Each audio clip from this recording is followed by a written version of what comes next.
పురాణాలలో చూసుకున్నా మొన్నటికి మొన్న భర్త ప్రాణాలు కాపాడుకోవటం కోసం లివర్ దానం చేసిన భార్య వరకు చూసుకున్నా పతి ప్రాణాలు రక్షించుకోవటం కోసం మహిళలు పడిన కష్టాలు, చేసిన పోరాటాలు మనకు కొత్త కాదు.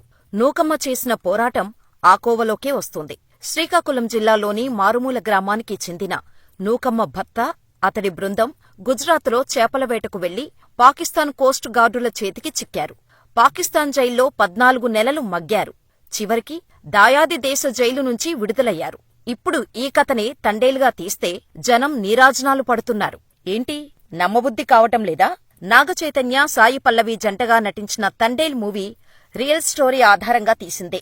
మరి రియల్ లైఫ్ హీరో ఎవరు? వారు ఎలా బయటకొచ్చారు? భర్తను విడిపించుకోటానికి గర్భిణీ అయిన నూకమ్మ ఏం చేసింది? Watch the story.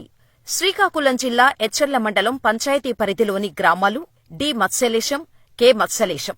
గనగల్ల రామారావుది K మత్స్యలేశం, నూకమ్మది D మత్స్యలేశం గ్రామం. వీరిద్దరి పరిచయం ప్రేమగా మారింది. పెద్దలు కూడా వీరి ప్రేమను ఆమోదించారు, పెళ్లి చేశారు. తమ ప్రేమకు పెద్దలు ఒప్పుకుంటారో లేదో, ఎన్ని కష్టాలు ఎదురవుతాయో అని అనుకున్నారు.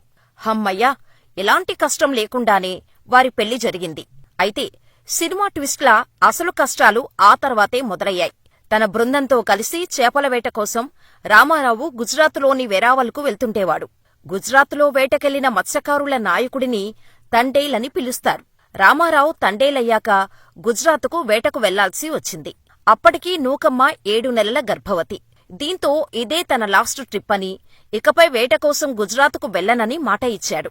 అలా 2018లో ఎచ్చెర్ల మండలం డి మత్స్యదేశం గ్రామానికి చెందిన 8 మంది మత్స్యకారులు, శ్రీకాకుళం జిల్లాలో మరో ప్రాంతానికి చెందిన 7 మంది, విజయనగరం, తూర్పుగోదావరి జిల్లాలకు చెందిన మరో 7 మత్స్యకారులతో కలిసి గుజరాత్ రాష్ట్రానికి చేపల వేటకు వెళ్లారు.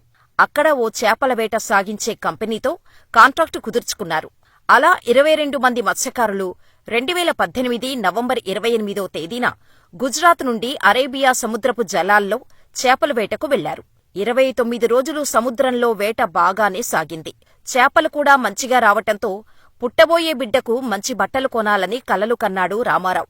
ఇక పొద్దుమారగానే ఒడ్డుకు చేరుకుంటాం, కుటుంబాలను కలుసుకుంటాం అని అనుకున్నారు అంతా. డిసెంబర్ కావటంతో తీరం ఏమాత్రం కనిపించటం లేదు. అంతా పొగమంచు కమ్మేసింది. ఎదురుగా దట్టమైన మంచు ఉండటంతో ఏమీ కనిపించటం లేదు. పయనిస్తున్న పడవ దిశ మారిపోయింది. దీంతో పాకిస్తాన్ ప్రాదేశిక జలాల్లోకి ప్రవేశించారు. బోట్లల్లో వైర్లెస్ సెట్లు కూడా పనిచేయకపోవటంతో వారికి దిక్కుతోచలేదు. ఆ తర్వాత పాకిస్తాన్ కోస్ట్ గార్డులు చేతికి చిక్కారు వీరంతా. వీరి ఫోటోలు తీసుకుని ఏ ప్రాంతానికి చెందినవారని ఆరా తీశారు. పొరపాటున వచ్చిన మిమ్మల్ని విడిచిపెడతామని పాకిస్తాన్ కోస్ట్ గార్డులు హామీ ఇవ్వటంతో బతికిపోయినం దేవుడా అనుకున్నారు, ఊపిరి పీల్చుకున్నారు. కాని తర్వాత కథ మలుపు తిరిగింది. భయపడకండి, విడిచిపెడతాం అన్నవాళ్లే ఆ తర్వాత విడిచిపెట్టేదే లేదు అంటూ మాట మార్చారు. ఆ మాట వారి గుండెల్లో గుణపంలా దిగింది. వేలిముద్రలు తీసుకుని కరాచీ సబ్జైల్లో బంధించారు. వీరందరినీ ఒకే బ్లాకులో ఉంచారు. జైలులో వారు పడ్డ కష్టాలు అన్నీ ఇన్నీ కావు. సరైన తిండి పెట్టేవారు కాదు. జైలు సిబ్బంది నానా రకాలుగా ఇబ్బంది పెట్టడంతో చిత్రహింసలు అనుభవించారు. ఎవరికి ఎవరూ ధైర్యం చెప్పుకునే పరిస్థితి లేదు. అందరి కళ్ల ముందు దుఃఖ సముద్రమే. కుటుంబం ఎలా ఉందో, అసలు వారు పాకిస్తాన్కి చిక్కామని తెలిసిందో లేదో, అసలు ప్రాణాలతో బయటపడతామో లేదో అన్న అనుమానం అందరిలో ఉండేది. కన్నీళ్లు దిగమింగుకొని ఎప్పటికైనా బయటపడతామనే చిన్న ఆశతో ఉండేవారు. ఇదిలా ఉంటే వేటకు వెళ్లిన తమ వాళ్ల ఆచూకీ దొరక్కపోవటంతో బాధిత కుటుంబ సభ్యులు ఆందోళన చెందారు.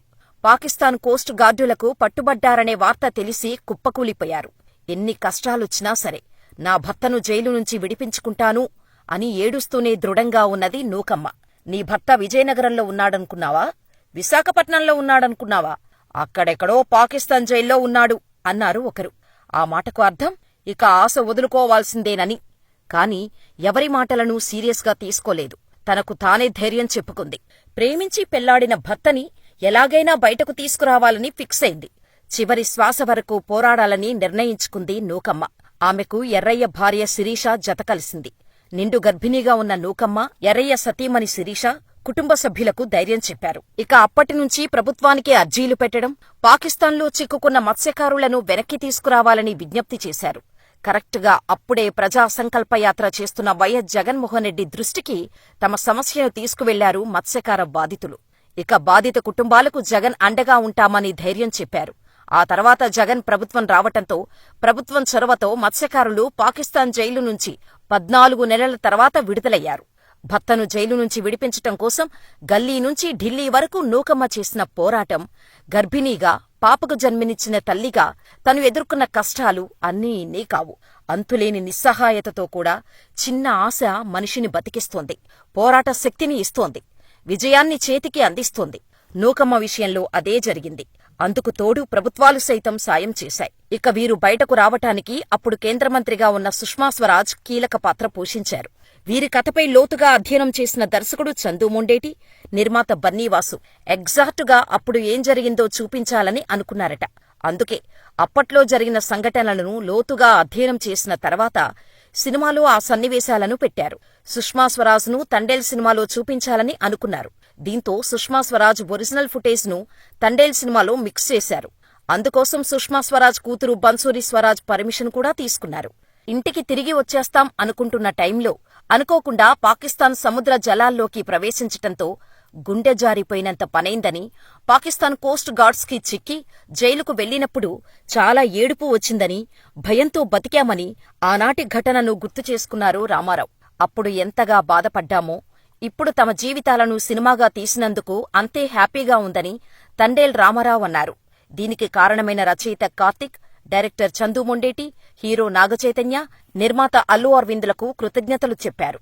మత్స్యకారులు పడే కష్టాలు, బాధలు ఈ సినిమాలో చూపించటం వల్ల తమ గురించి గల్లీ నుంచి ఢిల్లీ వరకు తెలుస్తుందని సంతోషం వ్యక్తం చేశారు. ధైర్యంగా పోరాడాం కాబట్టే పాకిస్తాన్ జైలు నుంచి వీళ్లంతా బయటకు వచ్చారని రామారావు భార్య నూకమ్మ చెప్పారు. పాకిస్తాన్ పేరు వింటేనే భయం వేస్తుందని, అలాంటిది తమ కుటుంబ సభ్యులు కరాచీ జైల్లో ఉన్నారని తెలిసి షాకు గురయ్యామన్నారు. రామారావు కుమార్తె బుజ్జితల్లి పేరునే సినిమాలో సాయి పల్లవి పాత్రకు పెట్టినందుకు సంతోషంగా ఉందన్నారు. మరి ఇంతకీ తండేల్ మూవీ చూశారా? చూస్తే మీకెలా అనిపించిందో మాకు కామెంట్ చేయటం మర్చిపోకండి. మా ఊర్లో లేదు సార్, మాది కేమచ్చిలాసం, శ్రీకాకుళం జిల్లా ఇచ్చారు మండలం డిఎంహెచ్లాసం పోస్ట్. కానీ మా దగ్గర జట్టి నాడు లేదు సార్. లేకపోవడం ఏంటంటే 15,000 20,000 మంది ఆంధ్రప్రదేశ్ నుండి గుజరాత్ వెళ్ళిపోతున్నాం సార్. అంటే 8 నెలలు స్టార్టింగ్ చేసి 10 నెలల వరకు వెళ్తాం సార్. వెళ్ళి అదే ఇక్కడ మాకు జట్టి ఫిషింగ్ ఎయిర్పోర్ట్ ఉంటే ఈ 15,000-20,000 మంది ఎక్కడో బ్రతికుతాం సార్. అంటే చుట్టుపక్కల గ్రామాలు అరగంట గంట జరిగిన మత్స్యకారుకులు అందరు కూడా అక్కడ బ్రతికుతాం. మా జీవితాలు మేము అంటే హ్యాపీగా చూసుకొని తల్లి పిల్లలు చూసుకొని ఇక్కడ ఉంటాం సార్.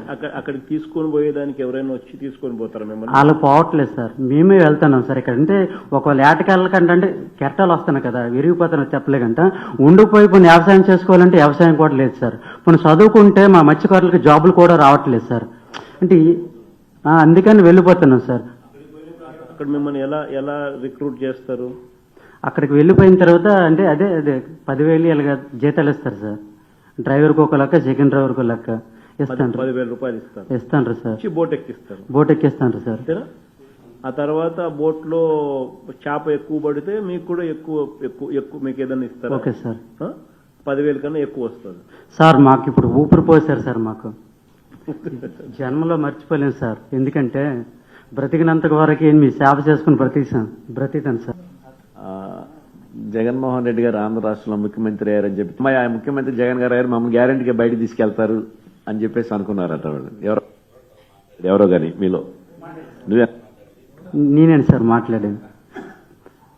మాకు ప్రాణం పోసారు సార్.